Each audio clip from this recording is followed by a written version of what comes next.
Trusted tap water kills more than 100. A century-old college tradition turns tragic. American tanks turn out to be death traps. 14 die when a building under construction self-destructs. And the Great Airport Luggage Massacre. Now, engineering disasters on Modern Marvels.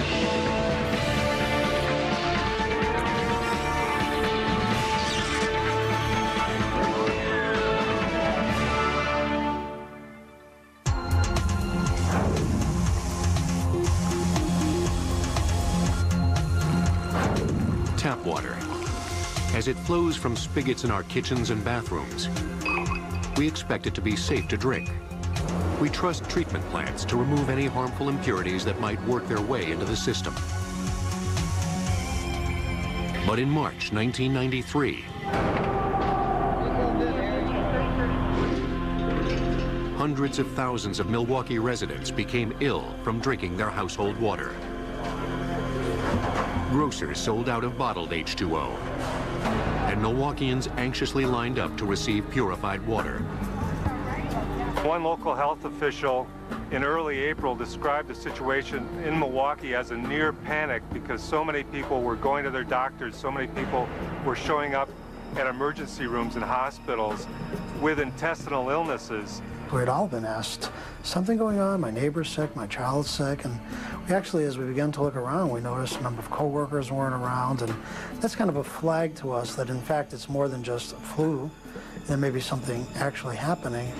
Within 2 months, 100 died, and more than 400,000 suffered illnesses ranging from diarrhea to fever to vomiting. I think it's important for people to take that precaution and boil water, and either for drinking or for washing food. Investigators discovered the majority of suffering residents were receiving water from the Howard Avenue treatment plant, one of 2 facilities serving 800,000 Milwaukee citizens. The Howard plant treated more than 100 million gallons of water per day. Its main supply intake was located 3.5 miles away in Lake Michigan. Was there indeed something in the water causing the problem? The first week of April, a physician tested specimen from a patient for a specific parasite, the protozoan Cryptosporidium, and found it, contacted other physicians and health officials. They tested other samples, confirmed that it was Cryptosporidium. Cryptosporidium, shown here, is a microscopic parasite, more commonly found in animals than human beings. It's a one-celled creature. It multiplies in the intestines of infected humans or animals. It comes out of those intestines in the feces, comes out in a little egg-like packet called an oocyst, and that's the infectious stage for the next person who ingests it. Tests of water samples from the Howard Avenue plant showed the presence of Cryptosporidium. The parasites may have entered the water as the result of several factors. And those things that I think about as occurring were heavy rains falling on icy ground, so there's a lot of water runoff into rivers, creating a lot of muddy water. Also potentially bringing in Cryptosporidium oocyst, the infectious stage of Cryptosporidium, into those waters. Then that water being taken into a water treatment plant that wasn't filtering their water in an optimal way. Filters at Milwaukee's Howard Avenue treatment plant, like those in most of the U.S., were made up of layers of fine-grained sand, designed to catch any foreign substance. Milwaukee health officials acknowledged that the sand had not been maintained properly. Filter beds needed to be cleaned. They could have been cleaned more often. There are turbidity monitors and sensors that could have been placed in more spots along the process, so you would have had more continuous monitoring of the water quality. We had more of an intermittent monitoring of the water quality. You need to think of a water treatment plant filter more like a bucket with holes punched in the bottom full of sand. This bucket happens to be a 20-foot by 20-foot pool, but it's the same principle. And no matter how tightly you pack those little grains of sand, there's still microscopic holes in those grains of sand. And those holes are much bigger than the oocyst. In order for sand filters to work properly, water must first be treated with chemicals to make the tiniest impurities bond with others, to form particles large enough to be caught by the filtration system. This bonding process was not working sufficiently in Milwaukee, allowing cryptosporidium to slip through the cracks. There were upgrades to the plant that could have been made that hadn't. Milwaukee was very proud of its water. We'd been making products from water. We'd been drinking clean water out of Lake Michigan for well over 100 years. And in retrospect, I think we were a little complacent that those improvements hadn't been made. There was no reason to make them. There was nothing to believe that anything was wrong. Once cryptosporidium was determined to be the cause of the problem, then came the tougher question: how to get rid of it. Just as the process for cryptosporidium to enter the system was highly complex, so was the fix.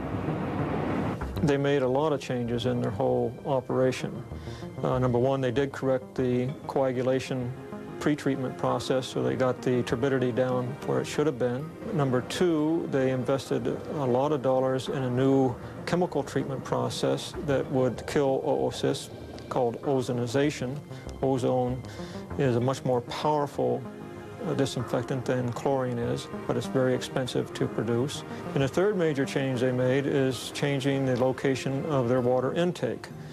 Prior to the outbreak, the water intake was close to where the rivers and sewage plant discharged their waters, and they were drawing some of that water back in that intake.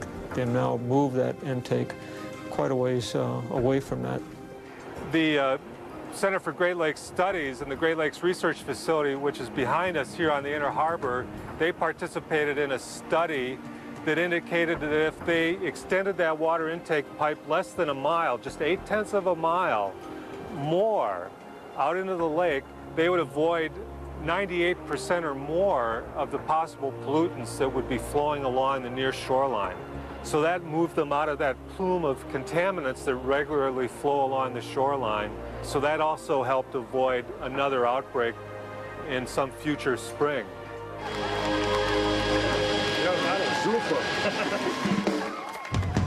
When the fix was complete in Milwaukee, the Howard Water Treatment Plant became one of the most advanced in the nation. But the solution came at great cost, both in lives and dollars. There's been a lot of debate whether or not the people of Milwaukee needed to spend $80 million to convert their water treatment plants to the ozone process. But given the intensity of this outbreak, the number of people that were affected, the deaths that we mentioned, the people of this town really demanded that the water treatment plants in Milwaukee be upgraded to the best of their ability, and we're willing to spend the $80 million to do so. The delicate balance between risk and expense will always be a source of controversy. But Milwaukee public health officials are confident they've made the right decision. They know the alternative. People ask me this all the time, will it ever happen again? Could it ever happen again? Well, the ozonation process that we've installed makes it very unlikely, but I still have enough public health and science in me to say you never say never. The Milwaukee water treatment disaster made many American cities examine and upgrade their own methods of filtration. Few have gone to the trouble and expense of a total system overhaul like that of Milwaukee. But there is no doubt that the quality of tap water across the nation has improved as the result of one city's tragic engineering disaster. Boiling tap water for at least 1 minute kills cryptosporidium parasites. Engineering disasters will return on Modern Marvels. Texas A&M University in College Station, Texas, is a school of honorable tradition. Once an all-male military school, the now co-ed campus still reflects a history based on discipline, motivation, and pride.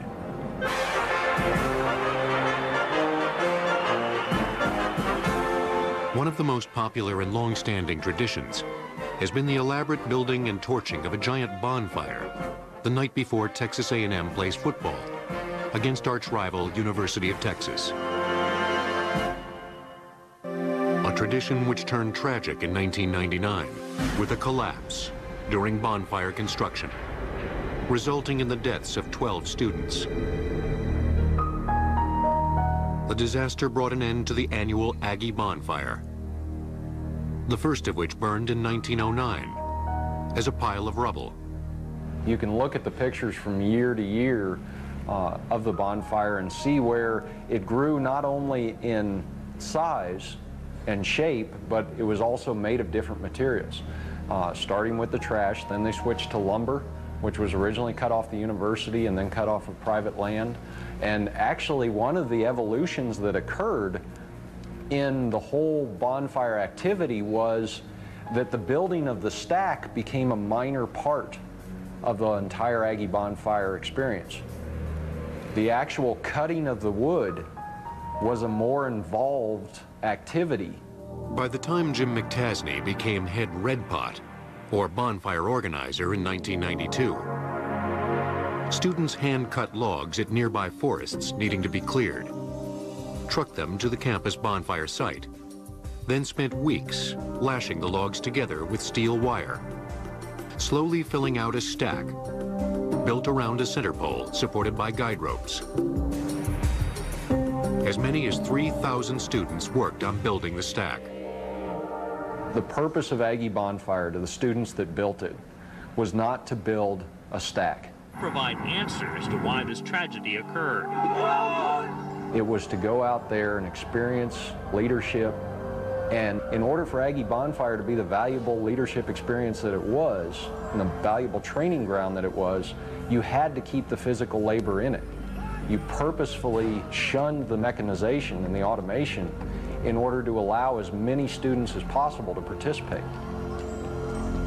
According to tradition, if the bonfire burned past midnight, the Aggies would win the game against the University of Texas. So emphasis in building the stack was placed not so much on height as its aesthetic appeal and ability to burn into the wee hours of the morning. Larry Gross, a professor at Texas A&M from 1981 through 1996, used his construction management background to help students design a structure that could look good and burn long. I did go out and observe the bonfire and the lighting of it, and also the collapse of it after it was ignited. And we noticed how the rotation, it did rotate as it came down. To eliminate that rotation action, we suggested to interlock by having the logs from the top layer extend into the lower layer, space them throughout, and this would help to lock the two stacks together, and this would eliminate that rotation action. Larry and Red Pot student organizers analyzed other structural issues as well. We suggested that they move out from the center pole about 20 or 25 feet and drill a series of holes all the way around the bonfire and set the poles into the ground, and this would help to stabilize that bottom layer of them. And then we would fill it and take a cable and cinch it up. And by doing that, it really made a good structural and strong bonfire then. Larry Gross viewed building the bonfire as a valuable educational process. So much so that bonfire design became an independent study class. Here were a number of young students who had an issue of, obviously, a budget issue they had to follow. They had a schedule. It had to be ready to burn the night before the football game. They had to be safe. So it had all the makings of a major construction project. And the class project was to develop a procedures manual for constructing a bonfire. Photos of bonfires during this time period suggest the obvious attention to structural detail. But then came November 18th, 1999. Students worked throughout the night to build the bonfire, scheduled to burn a week later. At 2 a.m., as cranes lifted logs to those working on the top and the sides of the stack, the unimaginable happened. The entire structure collapsed.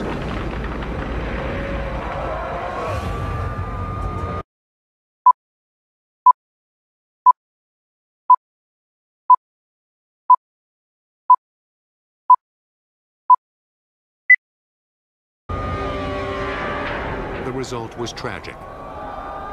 Despite the efforts of rescue workers to remove the heavy logs as quickly as possible, 12 students were found dead. 27 were injured.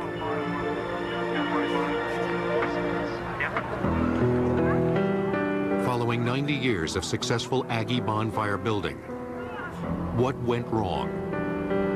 Texas A&M established a commission to determine the answer. According to the commission report, the collapse occurred for several reasons. As comparisons with earlier bonfire stacks reveal, a decision had been made in 1999 to try to make the tiers more straight up, vertical, as opposed to earlier teepee-like shapes, in which the logs leaned slightly inward. The logs used in 1999 appeared to be more irregularly shaped than those used in previous years, providing a looser stack, harder to contain. Aggressive wedging of logs on the second tier to fill gaps below increased pressure on steel wire encircling the stacks, causing it to snap under pressure. Using the analogy of a wooden barrel, the hoop strength was not sufficient.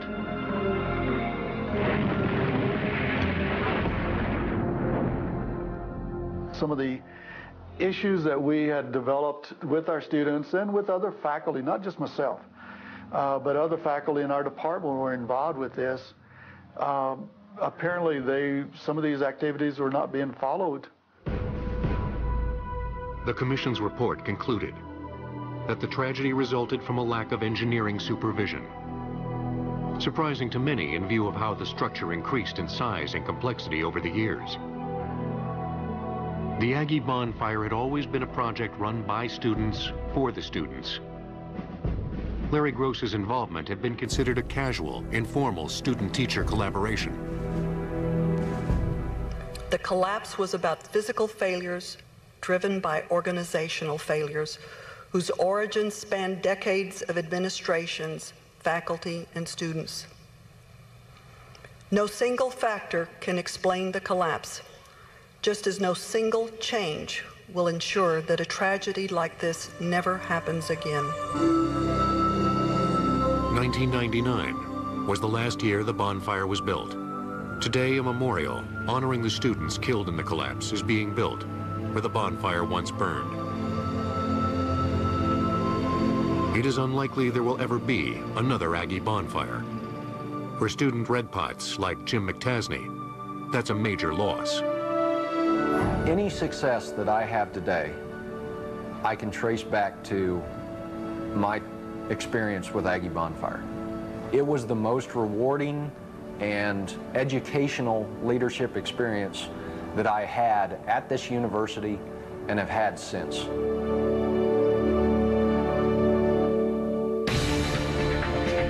Aggie bonfires in the 1990s contained between 5,000 to 7,000 logs that were 8 to 24 inches in diameter. Engineering disasters will return on Modern Marvels.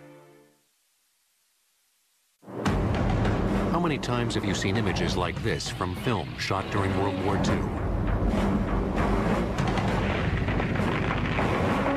Powerful American Sherman tanks rolling across the European countryside, delivering firepower to Allied ground troops where it was needed most. The Sherman tank's weight class was somewhere between a light tank, which was small, and a heavy tank was a big monster.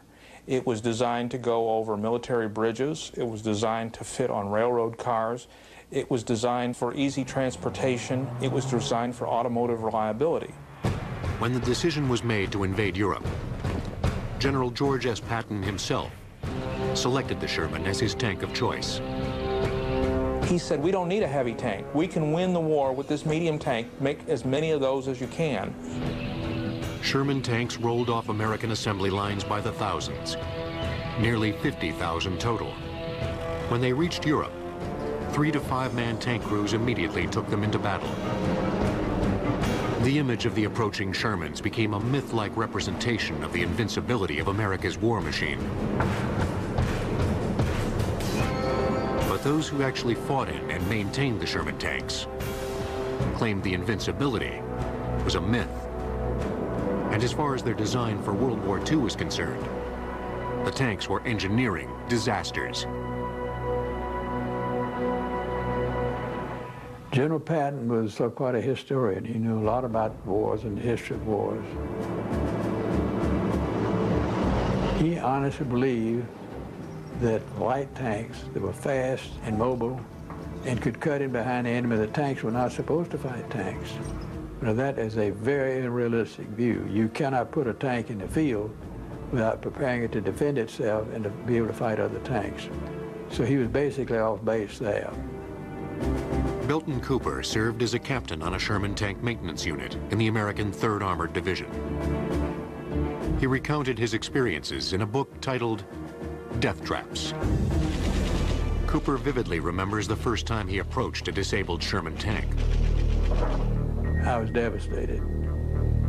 The first shot had gone through the transmission, and in addition to the 4 inches of armor in the transmission, it had gone through a 5-inch steel drive shaft, and that stopped the tank. The second shot hit the top of the turret and cut a 3-inch groove through about 3 inches of armor, and the blast killed the tank gunner. When I saw that, I thought this tank had to protect you all. And then after that, they started bringing tanks in droves with the dead and wounded inside, and it was just terrible. And I knew then that we had an inferior tank. We had short-barreled guns designed to shoot high explosive shells at a fairly low speed, 2,000 feet a second. The German guns would shoot a solid shot at 3,500 feet per second. That meant that they had 2-3 times the penetrating power of our armor-piercing shells. And so they went through our tanks like a hot knife through butter. The Shermans may have had the speed and mobility so highly regarded by Patton, but those were not the qualities needed to fight the larger German Tiger and Panther tanks. The statistics from Belton Cooper's unit speak for themselves. We lost 648 tanks totally destroyed in combat, another 700 knocked out and repaired and put back in action. That's 1,348 tanks knocked out in combat. So that's 580% loss. So I don't think anybody took that kind of loss in the war. Army, Navy, Air Force, submarines, nothing like that. In one unit, they sent 18 of these newly crewed tanks into combat, and in the first 20 minutes, 17 of them were lost. It was murder.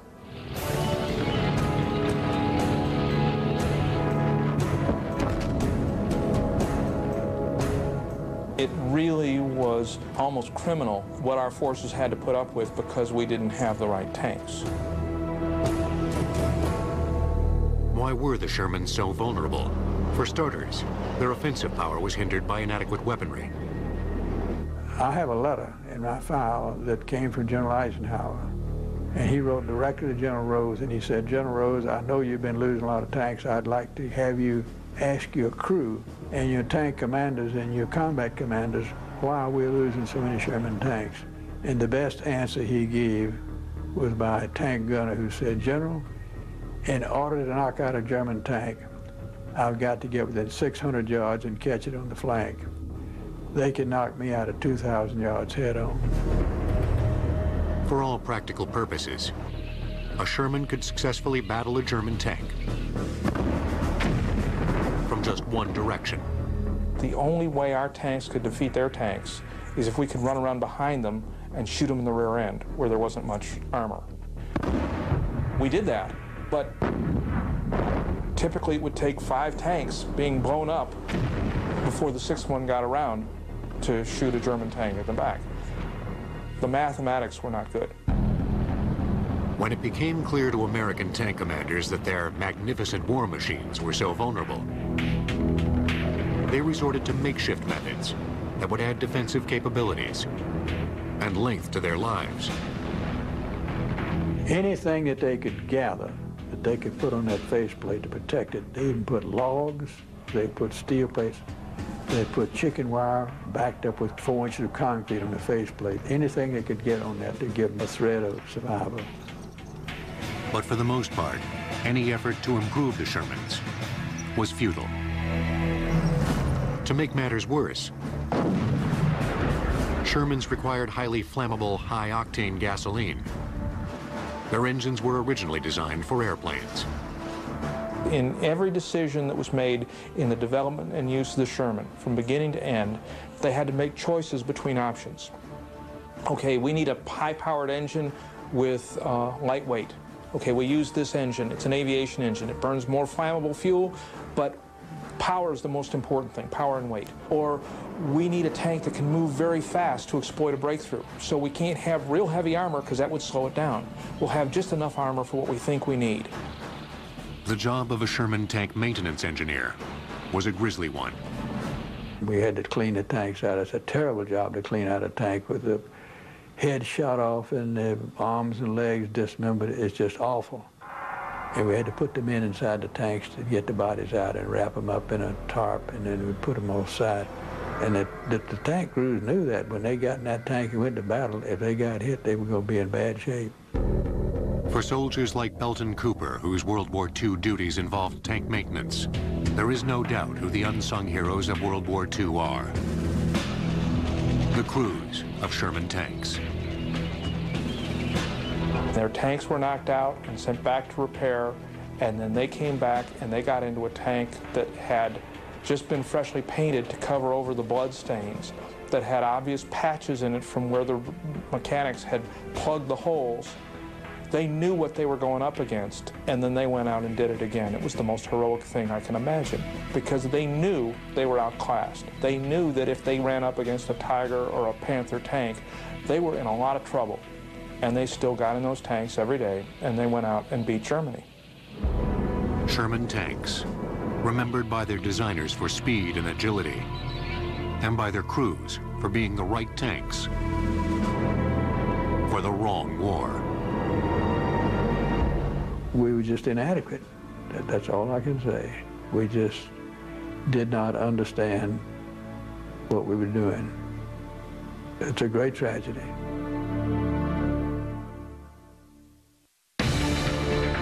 The Sherman tank was named after Civil War Union General William Tecumseh Sherman. Engineering disasters will return on Modern Marvels. 40 miles outside the city of Denver, Colorado, stands what appears to be a sculpture of modern art. With its tent-like white peaks glistening in the sun, DIA, Denver International Airport, was designed to represent the perfect combination of aesthetic form and practical function. A state-of-the-art airport for the entire world to emulate. DIA's designers wanted to impress not only with architectural innovation, but with an advancement in technology that had never been attempted.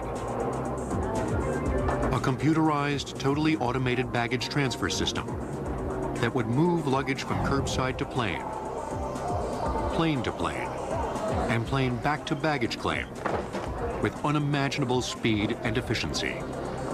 The hope was that they would have a way to almost instantaneously move the bags from one aircraft to another inexpensively, without people, and very reliably. On March 10th, 1994, airport supervisors were ready to show the system to the world. This is the world's largest, fastest, most sophisticated baggage system. It utilizes over 3,100 cars running on 20 miles of track. It's powered by over 10,000 motors, 100 computers, and the whole thing is interconnected with 14 million feet of wire. There was only one problem. The system wasn't ready to be seen. It was a public relations and operational disaster. There's just no other words for it. The images that appeared in the papers at the time were of bags being chewed up, being open, thrown on the floor. It was a mess. The pictures weren't staged. That's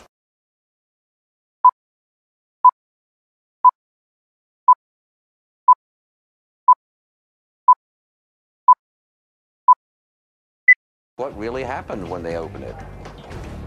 They weren't ready for prime time when they invited the press in. The news media had a field day with the first display of the baggage system of the future. DIA, as in baggage, dead in arrival, became a popular phrase.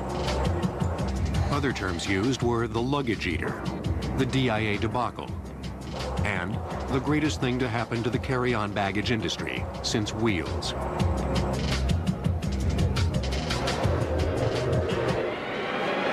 I share your frustration that this magnificent new facility is not yet open.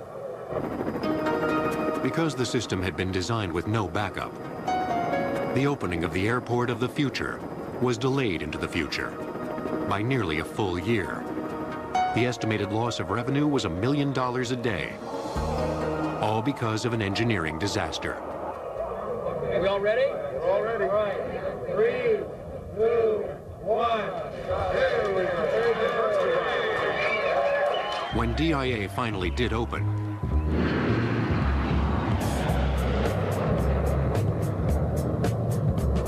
the automated system had been relegated to backing up a more traditional system.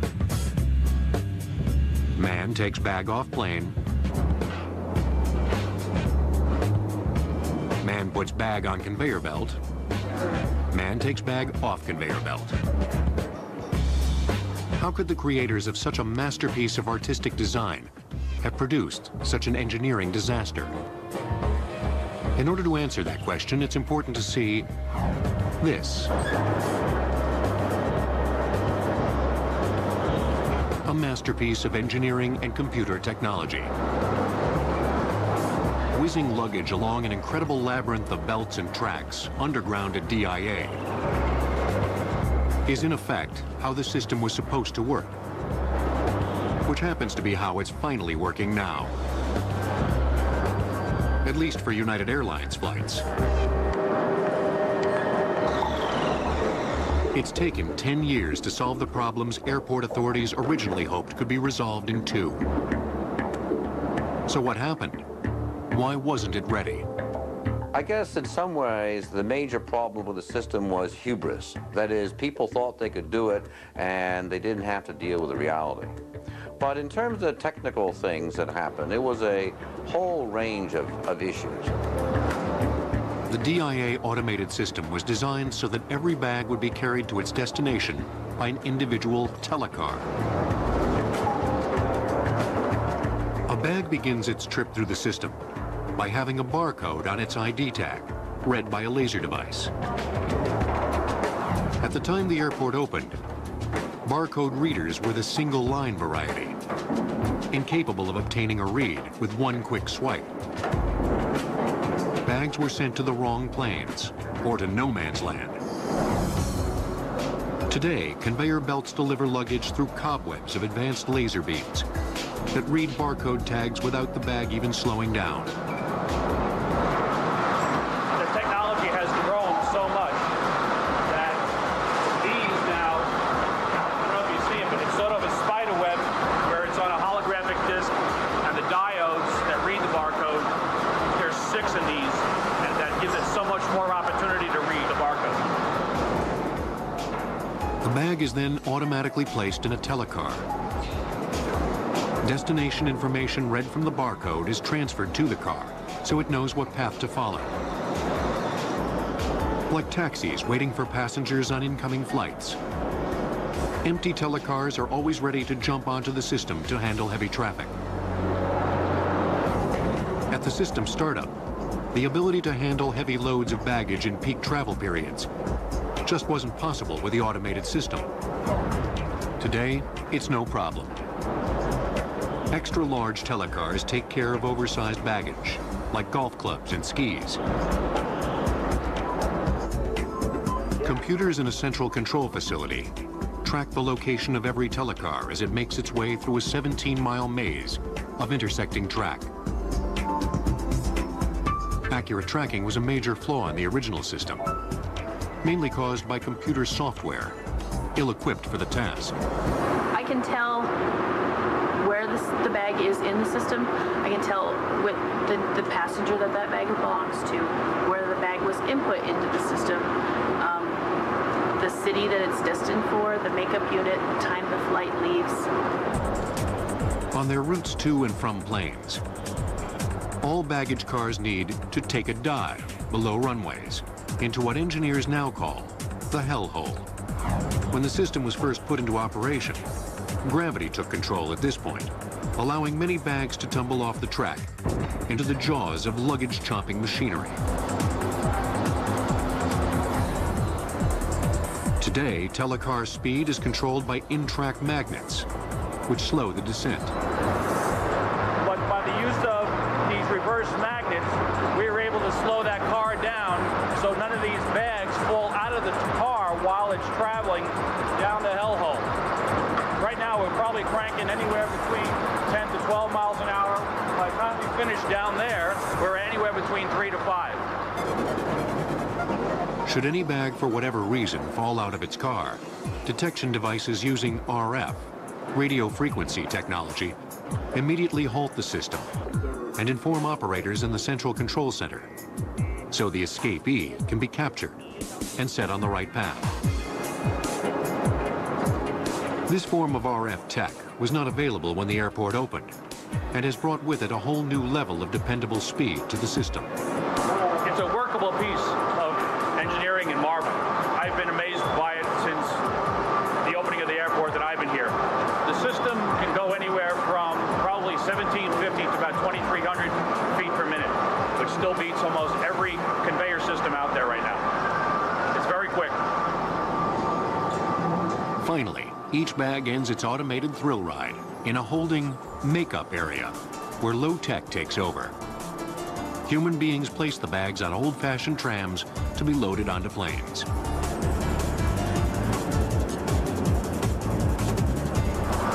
With all the wide bodies, we probably see about 1,500 bags a day, so that would probably be the end of the journey for the bag from its location in the terminal to out here. Although the automated DIA system is now working as it should have been 10 years ago, a backup system is in place. People-driven trams have their own concrete highway underneath the flying automated system to carry bags if the system goes down, or when flight delays require hot transfers, fewer than 15 minutes between connections. Simply put, the DIA baggage system became an engineering disaster for one reason. Too much was expected too fast. Today, even though the automated system is alive and well at DIA, it is only being used by United Airlines, which uses Denver as a major hub. That means computerized baggage handling, though working successfully, is handling only half the load for which it was originally intended. Since DIA installed the system, no new airport in the world has attempted to duplicate such a massive undertaking.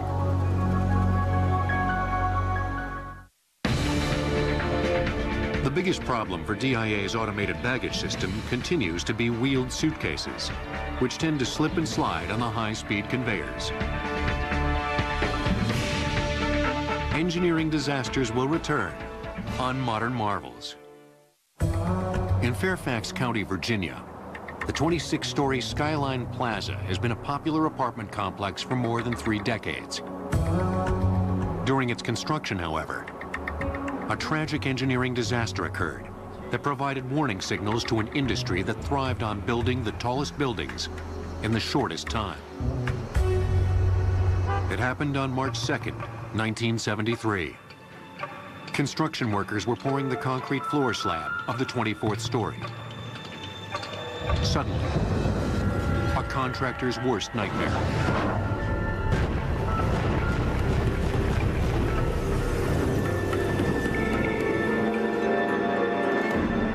One of 4 structures making up the tower collapsed, all the way down to ground level. 14 workers died in the disaster, which left every member of the construction community asking why. And Fairfax County District attorneys wondering if anyone should be held criminally responsible. My initial reaction was, what in the world would make a building that's already gotten up to the 24th floor all of a sudden come tumbling all the way to the ground? And I confess, I had absolutely no idea, and I had no theory at all. The job of determining the specific cause of the collapse fell to E.V. Leindecker, structural engineer with the National Bureau of Standards and Technology. Leindecker went to work to determine if the tragedy could have been a result of poor design. He saw no immediate shortcomings. The most important evidence came from workers at the site who survived the collapse. From their eyewitness reports, he was able to piece together a scenario. Leindecker concluded that the collapse began shortly after a portion of the 24th-story concrete floor slab had been poured. At the same time, wooden forms used to cast vertical concrete pillars were being removed 2 floors below. According to engineering design recommendations, those forms were removed too early.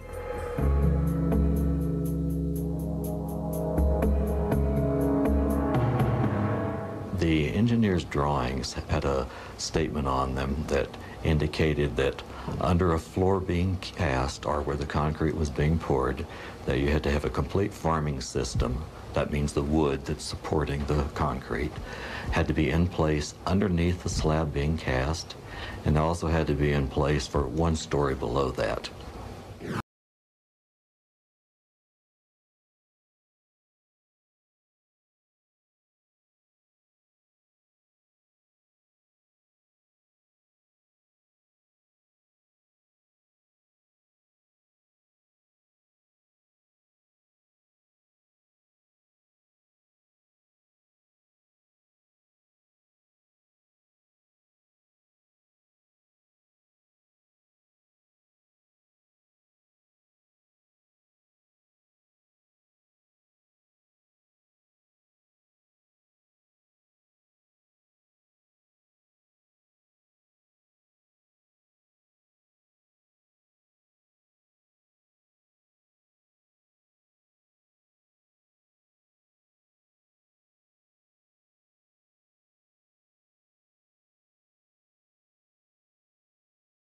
That's always been one of my own conjectures, but that's all that is. But I think it probably was the inappropriate level of communication between the people running the construction site and the actual workers that were executing the work, but maybe not having explicit instructions on what they should be doing.